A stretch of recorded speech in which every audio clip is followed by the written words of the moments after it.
Maritime connections between South India and Southeast Asia date back to the late prehistoric period.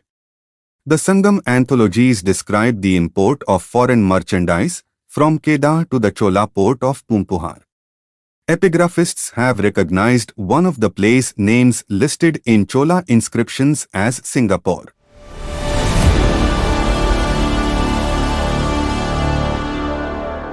Archaeological finds in the Singapore riverfront area strongly suggest that maritime networks connected South India to the Kingdom of Singapore. Singapore stone, one of the oldest surviving relics that proves the earliest connection between Singapore and India, is a fragment of a large inscription slab that stood at the mouth of the Singapore River. Ancient chronicles refer to the island of Singapore as Temasek. The ports of the Srivijaya Empire, including Temasek, were important not only for trade but also for the Buddhist monks and students who travelled back and forth between India and China. It is widely accepted that the Singapore stone was written in Kawi script, a derivative of the Tamil script Pallava Grantha. Sangam anthologies contain the literary references to Tamil's contact with Southeast Asia. Pattinapalai describes the import of foreign merchandise from Kedah to the port of Pumpuhar, and the Tamil epic Mani Meklai makes reference to Java. The early presence of Tamils in Southeast Asia is attested by archaeological and epigraphic evidence. The Singapore stone's carvings have been undeciphered for centuries. Recently, scholars have identified a Sanskrit word, Kesariva, inscribed in the stone. Kesariva is part of the title, Parakasarivarman, used by several Chola kings.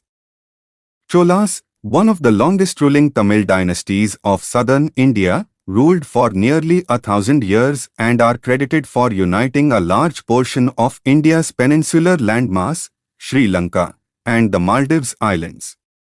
The Chola dynasty reached its zenith during the rule of Rajendra Chola when it became an economic and military power, expanding its influence beyond South Asia and reaching the coasts of China and Southeast Asian countries in the Malayan Peninsula.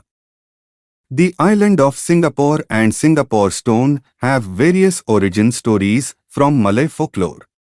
According to the Malay chronicles, King Raja Shulan's descendant, Sang Nila Utama, landed on the island, saw a lion there, and named the place Singapura, the land of lions. Scholars suggest Chulan is a Malay corruption of the Cholan. Raja Shulan may have been based on a lingering memory of the expedition of King Rajendra Chola, who launched an attack on the Srivijaya Empire in the 11th century. The term Coromandel is the European derivative of Cholamandalam, the land of the Cholas. Coromandel was a region known around the world for its trade textiles and goods from ancient times, referred to territories under the Chola dynasty in southeastern India. The victories of Chola kings in the Malay Archipelago are listed in inscriptions of the era. 13 place names are provided, of which 4 are unidentified to date. Some scholars have recognized one of these names, Valaipanthur, as Singapore, as Panakor was the place name for Fort Canning Hill at the heart of Old Singapura. Following the Cholas, Tamil trade communities, Chettiars and Mudaliars, were held in high esteem in the courts of Southeast Asian kingdoms and were made Shahbandar, the master of the harbour. Muslim trading communities Marakair and Kailar from the Coromandel coast achieved fame as the Shulia merchants in Southeast Asia. For centuries, the Tamil traders in the Malay Peninsula acted as an important confluence of Chinese and Indian cultures in Southeast Asia.